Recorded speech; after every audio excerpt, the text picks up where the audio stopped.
Salut tout le monde et bienvenue dans un nouvel épisode, ma Bible et mon couteau. Épisode bien évidemment de catholiques pour les catholiques et les autres bien évidemment. Épisode de catéchèse pour un peu plus approfondir son savoir, sa foi et tout ce qui va avec. Aujourd'hui, la Pentecôte, on est en plein dedans. Je rappelle que la Pentecôte, ça dure une semaine, hein, c'est pas juste un jour, c'est toute une semaine la Pentecôte. Si vous avez la possibilité, vous pouvez aller à l'église tous les jours pour ça. Hein, si vous êtes dans une église où c'est bien fêté, il y a une messe tous les jours. Sinon, sinon, tant pis. Hein, vous contenterez de votre missel ou d'un livre là-dessus. On commence tout de suite par la prière au Saint-Esprit. Bien évidemment, avec moi, Diego et Mauritius, qui sont Salut ici Gabriel, présents salut Gabriel. pour participer à cette émission incroyable. Et on enchaîne tout de suite, parce que voilà, on va faire une émission assez succincte là-dessus, mais quand même. Donc on commence sans plus tarder. On va commencer avec la prière du Saint-Esprit, tout le temps. N'oubliez pas, dans tout ce que vous faites, demandez à Dieu de l'aide. Il n'attend que ça, voilà. Soyez humble face à l'adversité et n'hésitez pas à demander de l'aide à Dieu. Au nom du Père et du Fils et du Saint-Esprit, Amen. Venez, Esprit Saint, remplissez les cœurs de vos fidèles et allumez en eux le feu de votre amour. Envoyez votre Esprit, Seigneur, et il se fera une création nouvelle, et vous renouvellerez la face de la terre. Prions. Ô Dieu, qui avez instruit les cœurs de vos fidèles par la lumière du Saint-Esprit, donnez-nous par ce même esprit de comprendre et d'aimer ce qui est bien, et de jouir sans cesse de ces divines consolations, par notre Seigneur Jésus-Christ. Amen. Amen. Et en plus, c'est la période pour appeler le Saint-Esprit, hein, on va le voir, c'est la Pentecôte, c'est très lié au Saint-Esprit. Alors, qu'est-ce que c'est la Pentecôte ? Dans le calendrier catholique, la Pentecôte est célébrée exactement 50 jours après Pâques, marquant la fin du temps pascal. Le mot Pentecôte, qui vient du grec, je ne sais pas exactement comment le prononcer, Pentecôtès, non, Pentecosté, qui signifie cinquantième, est lié donc à ce laps de temps qu'il faut attendre. Cette fête commémore la descente de l'Esprit Saint sur les apôtres. Si vous faites le chapelet, par exemple, vous connaissez déjà à peu près la chose. C'est un événement relaté dans les Actes des Apôtres, chapitre 2. Donc voilà, si vous êtes déjà un peu dans le milieu, dans le sérail, vous savez à peu près ce que c'est. Pour les autres, on va en parler. Vous pouvez, voilà, on va parler un petit peu de la scène. Qu'est-ce qui se passe exactement dans cette scène ? Alors, et je vous invite à faire le chapelet. Comme ça, vous aurez un peu à méditer ce qui s'est passé. Les apôtres se réunissent à Jérusalem. Ils sont bouleversés par la mort et la résurrection de Jésus. Ils comprennent pas trop ce qui se passe parce que ils suivent Jésus, mais il y a de l'incertitude. Ils sont un peu troublés. Ça les dépasse. Pour le moment, voilà, ce sont des simples êtres humains. Ça les dépasse. Ils sont là, ils font oula, où est-ce qu'on sait, où est-ce qu'on est, où est-ce qu'on va Et ce qui va se passer, c'est que un bruit. On nous parle d'un vent violent remplit la maison où ils sont. Des langues de feu apparaissent au-dessus de leur tête, donc c'est la description qu'ils en font. Et pour eux, ils ont l'impression que c'est des langues de feu qui arrivent. Voilà, j'allais dire c'est imagé. C'est pas imagé dans le sens où c'est pas ce qui s'est passé. C'est-à-dire ils essayent de décrire comme ils peuvent ce qu'ils sont en train de voir. Mais vous imaginez bien, c'est pas quelque chose qu'on voit tous les 4 matins. Hein, c'était pas Dorothée avec Dragon Ball Z et compagnie. Et donc, ces langues de feu apparaissent, descendent au-dessus de leur tête. Et ils sont remplis de l'Esprit Saint et commencent à avoir des miracles, c'est-à-dire qu'ils commencent à parler des langues qu'ils ne connaissent pas, et ils commencent à maîtriser le message de Dieu, la parole, la bonne nouvelle, à un niveau qu'ils n'avaient pas atteint. Et donc ils sont d'un coup ils comprennent que là ils sont devenus des genres de Power Rangers de la foi et ils vont pouvoir, c'est bon, il n'y a plus d'incertitude, il n'y a plus d'inquiétude, plus rien. Là, c'est bon, ils sont chauds patates et ils vont commencer à avoir courage et force pour répandre l'évangile. Parce que, il faut le dire, sans l'Esprit Saint, vous imaginez bien, ils sont tout seuls face au monde. Hein, on parle d'hommes du milieu de nulle part, dans l'Empire romain, qui d'un coup vont devoir partir chacun dans leur coin pour expliquer aux gens qu'il y a un type qui s'appelle Jésus qui est venu, c'est Dieu fait chair, et qu'il est venu nous sauver. Alors vous imaginez bien de débarquer comme ça à l'époque, dans des villages, dans des trucs et tout, les gens ils disent ouais, c'est bien, et ensuite, qu'est-ce qu'on fait avec ça ? Alors il a fallu vraiment avoir l'Esprit Saint pour pouvoir convaincre et avoir on va dire pour pouvoir faire des miracles avec ça. D'un point de vue de l'Église, la Pentecôte, c'est bien plus qu'un événement historique. C'est l'Esprit Saint promis par Jésus qui vient habiliter les disciples à poursuivre sa mission. C'est encore aujourd'hui, on profite de la Pentecôte c'est pourquoi c'est pour je sais plus, c'est pour la confirmation ou Pour une confirmation, ouais. pour la confirmation, c'est ça, c'est pour la confirmation c'est à la confirmation qu'on Devenir le un fait. soldat du Christ. On profite de la Pentecôte pour faire la confirmation. Avant la Pentecôte, les apôtres étaient, comme je l'ai dit, craintifs, incertains, comme on peut l'être aussi. Il y a beaucoup de témoignages avant le baptême, avant la confirmation, avant la première communion. Il y a quelque chose qui nous pousse en arrière, qui nous empêche, qui nous pousse à ne pas aller jusqu'au bout. Et on est troublé, on se remet en question, on se demande est-ce que je fais bien, est-ce que je suis sur le bon chemin, etc. Il y a quelque chose qui nous empêche, voilà, qui nous tiraille dans tous les sens. Et normalement, une fois qu'on est touché par la grâce du Saint-Esprit, bon bah là c'est fini. Là tout ça se dissipe et on devient un soldat du Christ. Et alors là on est parti comme en 14. Là c'est fini la rigolade. On laisse tomber les cartes Pokémon et on commence à sortir les boucliers, les épées. Voilà. Donc après ça, justement, eux, ils se sont sentis pousser des ailes, on peut le dire. Hein. Voilà, ils étaient prêts à y aller et ils ont été tellement, c'est pour montrer tellement mis au niveau que les premières prêches de Pierre hallucinent tout le monde. Et dès les premières, il y a 3000 personnes qui l'écoutent, qui demandent à se faire baptiser tout de suite. C'est extraordinaire ce qui s'est passé. Et tout seul, il y a des gens qui sont convaincus comme ça. Parce que nous, aujourd'hui, on a des institutions, on a tous les pères de l'Église, les docteurs de l'Église qui nous ont fait un travail incroyable pour nous montrer la grandeur du catholicisme et que Jésus est Dieu. Mais à l'époque, il n'y a rien. Il n'y a rien du tout. Il y a juste il y a des types qui débarquent et qui disent il y a Jésus qui s'est crucifié pour nous sauver. Il faut remettre ça dans le contexte. C'est extraordinaire ce qui s'est passé. Oui, c'était le commencement, c'était vraiment le tout début, donc forcément, on a du mal, nous, à visualiser maintenant avec plus de 2000 ans de recul, mais c'est vrai qu'il faut toujours se recontextualiser comment c'était à l'époque. Ils étaient vus comme des huluberlus. Et il faut voir aussi à l'époque les croyances de l'époque, avec les dieux qui forniquent entre eux, entre frères et sœurs, qui engendrent. Enfin, ça n'avait rien à voir. On était vraiment sur autre chose par rapport à tout ce qui était croyance, que ce soit la Grèce, l'Empire romain et tout le reste. D'ailleurs, l'Empire romain, ils avaient une mode qui était dans leur palmarès de dieux, de quand ils en découvraient un nouveau quelque part, de l'intégrer à leur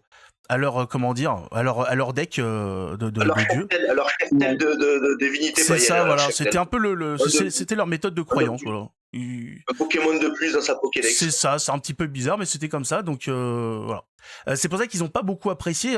C'est pour ça qu'on entend souvent dans les premiers martyrs, on leur demande de sacrifier à leur dieu, c'est-à-dire ils sont pas contre le fait que certains soient avec le dieu, avec l'histoire de Jésus et tout, mais il faut incorporer les autres. Voilà, tu peux avoir tes dieux, mais il faut que tu t'incorpores sur les autres. Ce que ne faisaient pas, bien évidemment, les premiers chrétiens. Théologiquement, la Pentecôte célèbre l'Esprit Saint, la troisième personne de la Trinité. Les catholiques croient que l'Esprit est l'amour vivant entre le Père et le Fils, une force divine qui guide, sanctifie et unit les croyants. À la Pentecôte, cet esprit est donné à toute l'Église. C'est pour ça qu'on confirme à ce moment-là. C'est pas seulement aux apôtres. Toute personne de l'Église catholique, baptisée, confirmée, etc., reçoit l'Esprit Saint et reçoit des grâces. D'ailleurs, à chaque que ce soit à ces moments-là où, par exemple, quand vous communiez, vous recevez des grâces. C'est une fête de communion où les barrières linguistiques et culturelles sont brisées, symbolisant l'universalité du message chrétien. Voilà, c'est à travers le monde, c'est pour tout le monde, etc. On le rappelle, le message chrétien est universel, ce qui n'a rien à voir avec le mondialisme qui veut que le monde entier devienne universel, que tout le monde se confonde dans une même unité, dans une même personne. Nous, c'est le message qui est universel, il est adressé à tous les peuples dans leur diversité, là où les autres, en fait, c'est tous les peuples doivent se confondre dans un marasme un petit peu bizarre. C'est pour ça que dans une Europe chrétienne qu'on a connue jusqu'à très récemment, on avait des populations avec comment dire, des traditions différentes, des tenues différentes, tout était, voilà, chacun pouvait vivre à sa façon tout en respectant les évangiles. C'est tout ce qu'on demande. Et puis aussi, on peut rajouter que la Pentecôte, c'est ces langues de feu qui vont donner les 7 dons du Saint-Esprit. Donc c'est quand on parle des langues, c'est ça. C'est-à-dire que ce sont 7 dons surnaturels qui nous permettent d'œuvrer et de nous faire comprendre à travers de nos actes, à travers de nos paroles, à travers de tout. C'est pas des langues un petit peu comme pensent les protestants pentecôtistes là, qui s'inventent une sorte de logorée verbale. C'est vraiment en fait des choses qui nous permettent d'être en communion avec les gens, de toucher leur cœur et de toucher leur esprit directement sans forcément avoir besoin de l'exprimer verbalement. Voilà. Alors, est-ce qu'on reçoit les 7 ou un des 7 ? Ça, c'est une bonne question. Je pense que par exemple, la Très Sainte Vierge Marie a peut-être reçu ces 7 dons, mais ça, tout dépend de la grâce, tout dépend de ce qu'on demande et tout dépend du plan de Dieu en fait. C'est le plan de Dieu qui va déterminer ce dont on a besoin pour aller vers l'avant, quoi. Tout à fait. Peut-être les rappeler brièvement, ces 7 dons. Moi, je les ai pas par cœur. Donc on a la sagesse en premier. En 2, on a l'intelligence ou la compréhension. Il faut voir l'intelligence par la compréhension. En 3, on a le conseil qui aide à discerner la volonté de Dieu, qu'est-ce qu'on doit faire dans notre vie, surtout au moment difficile. On renforce le courage pour renforcer l'ardeur, l'âme, le zèle. Ensuite, c'est la science-connaissance, c'est-à-dire que la connaissance des choses. La vraie science, la science de Dieu. La piété. Et ensuite, peut-être le plus important, pour rester droit, la crainte de Dieu. Voilà, c'est un petit rappel rapidement sur les dons. Moi, je voulais aussi expliquer, tout à l'heure, tu parlais du contexte, pourquoi est-ce qu'ils étaient cachés les apôtres ? Parce qu'ils avaient peur. Ils avaient suivi le Christ, quelqu'un qui disait être le Messie, qui remplissait les critères de prophétie, les prophéties des Juifs de l'Ancien Temps.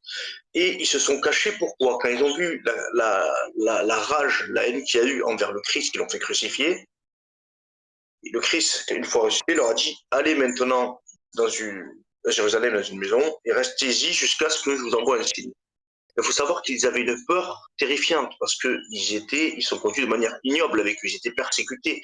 Il faut imaginer la manière dont ils étaient persécutés, de manière méthodique et barbare. Et donc, c'est pour ça qu'il y a ce petit terme en latin que j'apprécie beaucoup, proptermetum ludaeorum, c'est par crainte des Juifs. Il faut comprendre qu'ils sont cachés parce qu'ils avaient peur, et une fois que l'Esprit Saint est arrivé sur eux, là, ils ont compris que c'était le moment, ils ont été pleins de zèle, pleins de force, ils ont reçu tous ces dons, donc forcément, ils étaient prêts à se révéler au monde. Exact. Après, il y a effectivement, comment expliquer ? En fait, aujourd'hui, il y a des mouvements qui sont d'origine protestante, le pentecôtisme, qui commencent à gagner énormément de fidèles dans le monde entier, parce que précisément, c'est comme on l'a dit, hein, c'est un des moments les plus clés de la vie chrétienne, c'est de recevoir ces dons pour pouvoir augmenter sa grâce et pouvoir vivre chrétiennement. Mais le pentecôtisme, en fait, s'appuie vraiment sur le fait qu'on pense qu'il y a un deuxième baptême. Voilà. Donc c'est évidemment une hérésie. Il n'y a qu'un seul baptême pour le pardon des péchés. Et l'Esprit Saint nous est donné par notre Seigneur Jésus-Christ et le Père Tout-Puissant qui est dans les cieux. Il est envoyé par les deux. Mais on n'a pas besoin de se rebaptiser d'une autre manière que dans l'eau. Donc la confirmation fait acte de cet Esprit Saint qui descend sur nous. Tout à fait. Qu'est-ce qu'il faut rajouter ? Moi, je pense que c'est pas mal, on a dit l'essentiel. Ben oui. C'est ça. En résumé, voilà, on va résumer donc.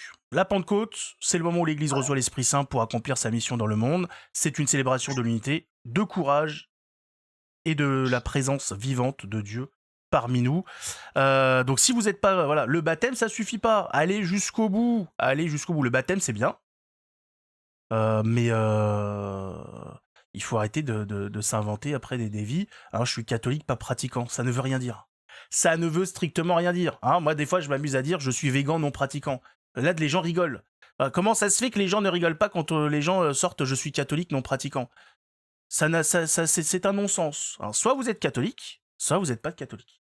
À partir du moment où vous n'allez pas à l'église, où vous ne suivez pas, ou vous tentez, nous sommes tous pécheurs, on essaye de suivre le chemin que nous a tracé notre Seigneur. Bien évidemment, on chute sur le passage, mais ce qui compte, c'est la volonté de toujours vouloir avancer, de toujours vouloir se relever, malgré